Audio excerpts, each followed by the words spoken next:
Welcome into another edition of BB and Budgie's Thursday Night Recce. Obviously, I'm flying solo tonight, well, sort of. Daniel Haines has been good enough to join us. Appreciate your time, Daniel. Mate, it's been a really enjoyable first full season in the Brian Green Property Group New Zealand Rally Championship for you, and one that potentially promises a title win. You're in terrific shape heading to Coromandel, an 11-point lead. I think you won at Whangarei and runner-up at both Otago and then at Hawke's Bay a couple of weeks back. You're in terrific position, yeah? Yeah, it's interesting, actually. It's a good position to be in, but it's a little bit hard for the mindset for going into Coromandel as to, really we just got to finish, don't we? But, why do we go rallying? We don't just go rallying just to go to the finish, do we? So it's a bit of an interesting one. Yeah, I mean, look, you've driven within yourself most of the year, and it's paid dividends because you've had some terrific results. But your speed's getting better and better, and we saw you have to fight really hard to come back at Hawke's Bay and get that second place finish. So the speed obviously is coming. Are you intentionally trying harder? Are you pushing a little bit harder, or is it just your driving is getting faster and faster? Yeah, by nature? I think it's just the way I'm driving. I think I did myself made it more difficult for myself going to the Evo last year because I had the DX Corolla. And if I'd have gone straight from that, it probably would have been a bit easier transition. But the Evo's kind of mucked up my driving a little bit, and it's taken me a little while to get sort of head around driving the Escort properly. So had a little bit of help from a few people and a bit of advice. And Matt, my co-driver's been really good. We sort of have a bit of a debrief and work out how we could do things better. But yeah, it's more in just the way braking into the corner and letting it rotate under brakes and then getting on the gas rather than the whole left foot braking into a four-wheel drive and trying to get it to turn and that sort of concept. So I think that's a lot of it. And just getting more comfortable with the car. I had a bit of an off-road excursion in it, sort of the second or third time I drove it. So that probably slowed me back a little bit. Just, was getting faster straight away with it. And then that kind of probably put me back a little bit. But yeah, really enjoying driving the car. And I mean, how could you not enjoy it? It's a pretty cool bit of kit. So yeah. Just tell us a little bit about it. So it's the old traditional Escort shell, but you've got some fairly modern running gear in it, haven't you? Yeah, so built by Palmside, ex-Tony Gosling, Stadium Finance Escort. So it's got a Duratec engine in it, so modern engine, Quaife sequential gearbox, Atlas rear end, same as all the other Escorts, and MCA shocks. And yeah, so it's quite a modern package. Originally, it was quite a hot rod, had a lot of horsepower, and it's probably a little bit harder to drive. And yeah, we had that on the second day of Otago. We had quite a big engine failure, cut the block in half. So it's now got a more standard version, smaller cams, and doesn't have the trick crank and stuff in it. So it's got a bit less horsepower now, which that's probably helped as well with the driving. I can actually stand on the throttle now rather than trying to modulate the throttle and stop it just going sideways the whole time. So it's definitely more confidence inspiring to drive. I find it a lot easier, especially in slippery conditions. It's actually still quite drivable. That first stage at Hawke's Bay I was a bit worried because it was pretty slippery and stuff, but it was actually really, really easy to drive. So, which was good. Yeah. Well, what do you sort of like better in terms of the roads? I mean, obviously fast, open, high commitment stuff in Otago. You did well there. Whangarei, cambered, twisty, tight, or tighter and twisty, at least in the South Island. We're going to a place that's extremely twisty and tight, Coromandel, in a couple of weeks' time. What do you think sort of suits you, and what suits the car best? Not Coromandel. I definitely like. I don't know why. I never used to, but I really like the faster stuff. I seem to be more comfortable, and I don't know what it is, but I'm enjoying from. Did a Piakanui Road and then Hawke's Bay is the first twisty stuff I've done in the Escort recently, and I actually really enjoyed it. It's getting its power down a lot better. It's actually a lot easier to drive. So I actually quite enjoy the twisty stuff now. That second half of the first stage at Hawke's Bay, the twisty part, I really enjoyed. So it's actually more enjoyable now. But that car at Otago with the old engine was just what a rush. I mean, that was like. Yeah, I was getting adrenaline shakes at the end of stages just because the thing was such a rush to drive. Yeah, it was pretty cool. How neat was it sort of going back to the Hawke's Bay? Because, you hail from there, that's sort of homes where you grew up and whatnot. How neat to go back to those stages and a place I presume you're reasonably familiar with.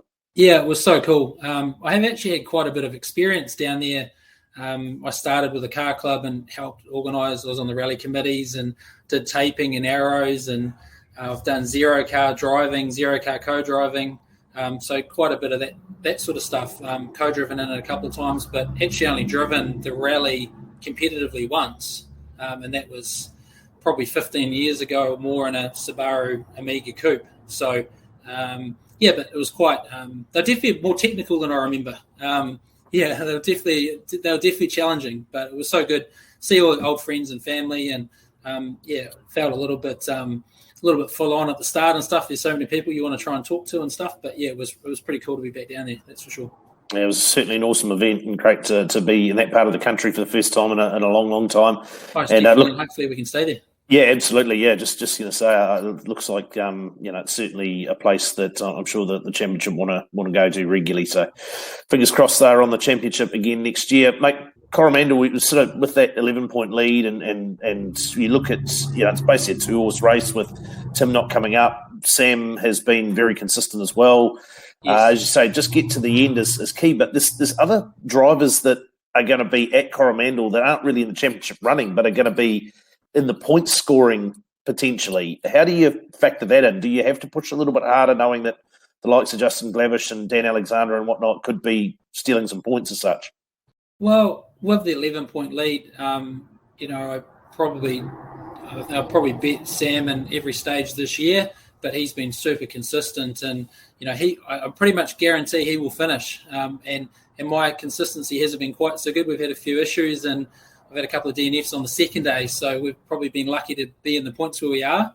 So it's definitely, a hard mindset. Like this year, I've been more worried about my speed increasing than my place in the championship. I'd rather go faster at each round and know that I'm driving better than really where my championship place is. But it's sort of more a bonus. But so I want to go there and still work on my driving. There's actually a couple of rally sprints, one this weekend and next weekend, which I'm probably going to do, which I don't know if that's such a sensible idea, whether I should be just parking it in the shed and waiting for Coromandel, but I just want to keep driving it better. There's a lot to come yet, and,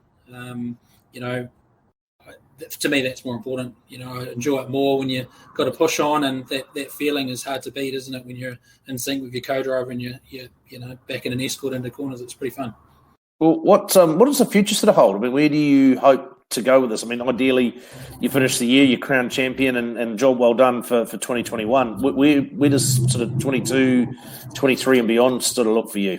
Haven't thought too much about it yet. Sam keeps asking me, so I'm assuming he wants me to move out of the class, and which, to be fair, the car probably should be in Cat 1. I didn't feel like I was ready to be there yet, so I guess we'll see if with the speed can keep increasing. Really want to have another crack at Otago. Like, I've dreamed of going to that rally for 15 years, and I've been spectating so many times, so I've got unfinished business there, so we'll definitely start down there for the season next year. And obviously work business commitments as well, and it's quite a big undertaking to do a full championship. But it's getting some support around you. You need a good team to help on prep, and it's a lot of time away and stuff as well. So, I think that should be the goal, to step up to Cat 1. I think two-wheel drive's the way to go for me. Keep backing it in. That's how I like to do it. So, mate. Your Driven Auto Sales business sponsored the Bay of Plenty event last year, Rally Bay of Plenty, which obviously wasn't part of the championship and isn't again this year, but a neat event. I think it was the first time in a while that they'd run last year, on the calendar again for October this year. Just tell us a little bit about that event, and I presume you're lined up to compete in it. It was actually a fantastic event. It was quite good, that one-day format. Some famous roads that I hadn't, most of them I'd never rallied on. We've done a couple of hill climbs and stuff on parts of them. So it was pretty neat to be involved and based around Whakatane. I do a little bit of business in Whakatane. We sell a few cars there and buy a few out of Whakatane as well. And Sam's business is based there, and I thought it would just be cool to be a part of the event. And out of COVID, I don't think there'd been a rally in the North Island up until then, and Whakatane had been hurting quite a bit. So it was quite just cool to be a part of the event. And the Escort, unfortunately, we'd had an engine failure just before that event, so I used the Evo for it. So it'd be quite cool to get the Escort out and drive them on those stages for sure. And mate, that one also an event that potentially could find itself on the calendar in the coming years. From a driver's standpoint, you're involved in it. You've obviously run the championship this year. How would that go if it was a potentially an NZRC round in the future?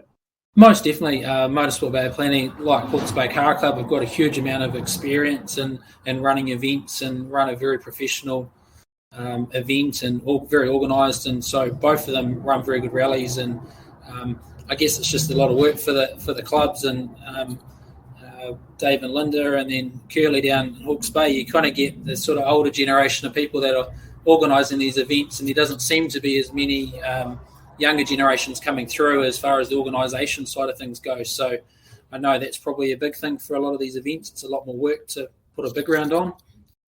But personally, I'd rather see, I think, down here rather than Coromandel. I think it's probably a better format for roads, a lot more roads to choose from and that sort of stuff from a driver's perspective. Also really love Far North Rally. I think that would make a fantastic round for the National Championship too, but I think they quite like running their club rally that they do as well. So we've got heaps of cool roads to choose from, don't we? Yeah, we are. We're sport for choice, and it certainly bodes well for the future if there are multiple events vying. There's too many events to fit onto the calendar as such. It's a good position to be, albeit that some are going to end up disappointed. Mate, we wish you well over the next couple of weeks. Try and keep the car nice and straight, and look forward to seeing you go for that title at Coromandel in a couple of weeks' time, mate. I hope you go well. Cool. Thanks very much. We'll see you there. There you go. Daniel Haines on BB and Budgie's Thursday Night. Ricky, BB will be back with us next week, and we'll look forward to having you join us for your company again in 7 days' time.